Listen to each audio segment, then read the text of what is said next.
आप 2025 में टॉपर बन सकते हैं। अच्छे से लिखता है और ये रूल फॉलो करके बहुत अच्छा नंबर उठा लेता है बोर्ड एग्जाम में। कितना लंबा लिखते हैं यही आपका मेन जो मार्क्स है वही सिलेक्ट करता है कि आप कितना लंबा लिखते हैं। क्लास 10th में हो 12th में हो 5 नंबर का आंसर आपको बहुत लंबा लिखना पड़ता है ताकि आपको मार्क्स अच्छा मिले। खुल जाएंगे सभी रास्ते, तू रुकावटों से लड़ तो सही, सब हासिल होगा तुझे, तू अपनी जीत पर अड़ तो सही। नमस्कार दोस्तों, 2025 का बोर्ड एग्जाम अब कुछ ही दिनों में स्टार्ट होने वाला है, क्लास 10th और 12th का। इस बीच में बहुत बच्चों का कमेंट आ रहा है कि सर हम लोग एग्जाम में कैसे लिख सकेंगे कि हम लोग 2025 में टॉपर बन सकते हैं। ठीक है, आप यहाँ पर देख सकते हैं, मैं आपको बस 5 सिंपल स्टेप्स बताऊंगा दोस्तों, जिससे आप 2025 में टॉपर बन सकते हैं, जिससे हर कोई एग्जाम में सेलेक्ट करता है, जिसे हर कोई एग्जाम में अच्छे से लिखता है और ये रूल फॉलो करके बहुत अच्छा नंबर उठा लेता है बोर्ड एग्जाम में। ठीक है, तो चलिए दोस्तों आपको 5 स्टेप बता देता हूं।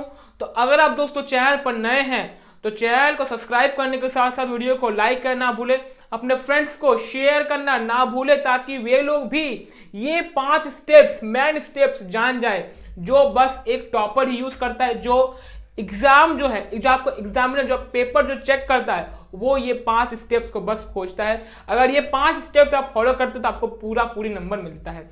क्या है 5 स्टेप्स, देखिए दोस्तों कि यहाँ पे देखिए क्लास 10th और 12th बनो टॉपर। किस प्रकार से पेपर लिखेंगे, क्लास 10th हो या 12th हो, पेपर किस प्रकार से लिखना है, इसी पे हम लोग भारी आज आपको 5 स्टेप्स बताने वाले। क्या है पहला स्टेप कि विस्तार से लिखने का प्रयास करना है। दोस्तों आप कितना लंबा लिखते हैं यही आपका मेन जो मार्क्स है वही सिलेक्ट करता है कि आप कितना लंबा लिखते हैं। क्लास 10th में हो 12th में हो 5 नंबर का आंसर आपको बहुत लंबा लिखना पड़ता है ताकि आपको मार्क्स अच्छा मिले। देखिए आप जितना भी लंबा लिखिएगा उतना आपको अच्छा मार्क्स मिलेगा। ठीक है, तो लंबा लिखने का प्रयास करते रहिएगा, आंसर को एक्सपैंड यानी कि आंसर को और ज्यादा खींचने का प्रयास करते रहिएगा। ठीक है, दूसरा स्टेप क्या है दोस्तों, देखिए कि अच्छे हैंडराइटिंग में लिखना है। टीचर जो एग्जामिनर आपका जो पेपर चेक करते हैं, जो टीचर्स आपका पेपर चेक करते हैं वो हमेशा अच्छे हैंडराइटिंग को ही खोजते हैं। जितने बच्चे देखिए टीचर को अगर आपका पेपर चेक करने में दिक्कत होगा तो आपको नंबर देने में बहुत ज्यादा हिचकिचाएंगे, लेकिन अगर आपका पेपर में अच्छे हैंडराइटिंग में लिखा होगा, चाहे आप कुछ भी लिखते हो, आप कुछ भी लिखते हो तो आपका पेपर में अच्छा खासा नंबर आएगा अगर आप अच्छा हैंडराइटिंग में लिखते हो। तो हैंडराइटिंग आपको इतना अच्छा करना है और आपको काटना किस प्रकार से, मान लीजिए कि मैं यहाँ पर कुछ लिखा, मैं यहाँ पर लिखा हूं कि CAT कैट, लेकिन हमको डॉग लिखना था, तो आपका काटना इस प्रकार से आपको काटना है। ठीक है, इस प्रकार से काटना है, ना कि आप पूरा ऐसे ऐसे ऐसे ऐसे करके काट देंगे, ये आपको गंदा दिखेगा।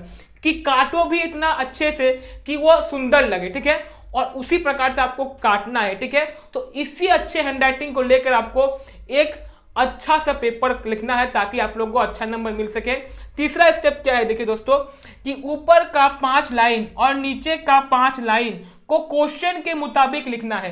ये 5 नंबर के आंसर के लिए है, ये 5 नंबर का आंसर के लिए।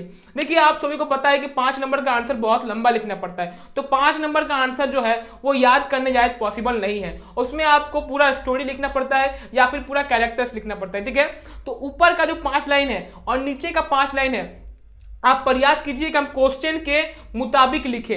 मान लीजिए कि कुछ क्वेश्चन पूछा है कि शीत युद्ध कब स्टार्ट हुआ, तो शीत युद्ध के बारे में ऊपर का 5 लाइन लिखना है और नीचे का 5 लाइन शीत युद्ध के बारे में लिखना है। बीच में आप गुटनिरपेक्ष वगैरह जो कुछ भी लिख सकते हैं, कोई दिक्कत वाली बात नहीं है, क्योंकि जो अधिकतम जो पेपर चेक होता है 99% जो पेपर चेक होता है वो ऊपर का 5 लाइन या 2 लाइन देख के ही चेक होता है, नीचे का 5 लाइन या 2 लाइन देख के ही चेक होता है। ठीक है, तो ऊपर का 5 लाइन को आपको टॉपिक से रिलेटेड लिखना है, नीचे का 5 लाइन में आपको टॉपिक से रिलेटेड लिखना है।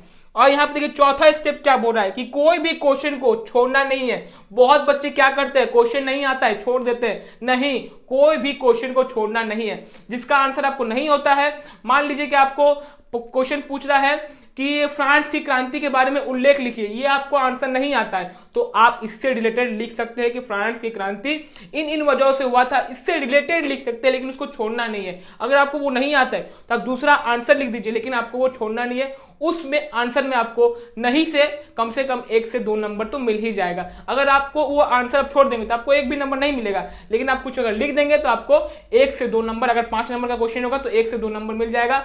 अगर 1 से 2 नंबर का क्वेश्चन होगा तो आपको कम से कम हाफ नंबर या फिर 1 नंबर मिल जाएगा। ठीक है, तो आपको कोई भी क्वेश्चन को छोड़ना नहीं है, कि हमको कोई भी क्वेश्चन छोड़ना नहीं है। अगर हमको नहीं भी आता है तो हम कुछ भी लिख के आएंगे, लेकिन लिखना भी है, अच्छे हैंडराइटिंग में लिखना है।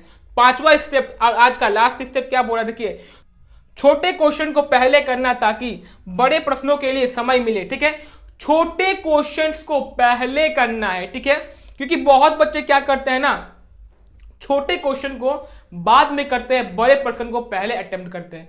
देखिए, बड़े प्रश्न को पहले अटेम्प्ट करने का आपका नुकसान क्या है कि आप क्या होते हैं उसमें उलझ जाते हैं, और जब उलझ जाते हैं तो आपको टाइम बहुत कम मिलता है। ठीक है, छोटे क्वेश्चन करने के लिए। लेकिन जब आप छोटे क्वेश्चन कर लेते हैं तो आप बड़े प्रश्नों की तरफ चल जाते हैं, तो आपको एक बड़ा सफिशिएंट टाइम मिल जाता है बड़े प्रश्नों को करने के लिए। इसलिए पहले आपको छोटे क्वेश्चनों को पहले कर लेना है और उसके बाद बड़े प्रश्नों को करना है, क्योंकि बड़े प्रश्नों को आपको एक्सपैंड तरीके से लिखना होता है। ठीक है, और जब एक्सपैंड तरीके से लिखना होता है तो आपको टाइम की बहुत ज्यादा जरूरत पड़ती है, और उसी वक्त पर बच्चे गलती करते हैं जिससे उनका छोटा प्रश्न छूट जाता है, और छोटा प्रश्न कहीं ना कहीं आपको बहुत ज्यादा नंबर दिलाने में हेल्प करता है। ये आप भी जानते हैं, मैं भी जानता हूं। ठीक है, तो ये 5 स्टेप्स जो हर टीचर कॉपी चेक करने के वक्त चेक करते हैं, यही 5 स्टेप्स। ठीक है, क्या है, तो पहला तो मैं फिर से आपको रिकैप करा देता हूं कि पहला क्या है कि विस्तार से आपको लिखना है, दूसरा क्या है कि अच्छे हैंडराइटिंग में आपको लिखना है, तीसरा क्या है कि ऊपर का 5 लाइन और नीचे का 5 लाइन क्वेश्चन के मुताबिक लिखना है, चौथा क्या है कि कोई भी क्वेश्चन को छोड़ना नहीं है, और 5वां क्या है, छोटे क्वेश्चन को पहले करना है ताकि बड़े प्रश्न के लिए समय मिले। आप सोच के देखिए कि ये 5 स्टेप्स आपका काम करेगा कि नहीं, आप खुद हमको सोच करके देखिए और कमेंट बॉक्स में बोलिए कि ये हेल्पफुल है कि नहीं आपके लिए। बस दोस्तों, आज के वीडियो में इतना ही, मिलते हैं आपसे किसी नेक्स्ट। तब तक के लिए बाय बाय, टाटा, जय हिंद, जय भारत।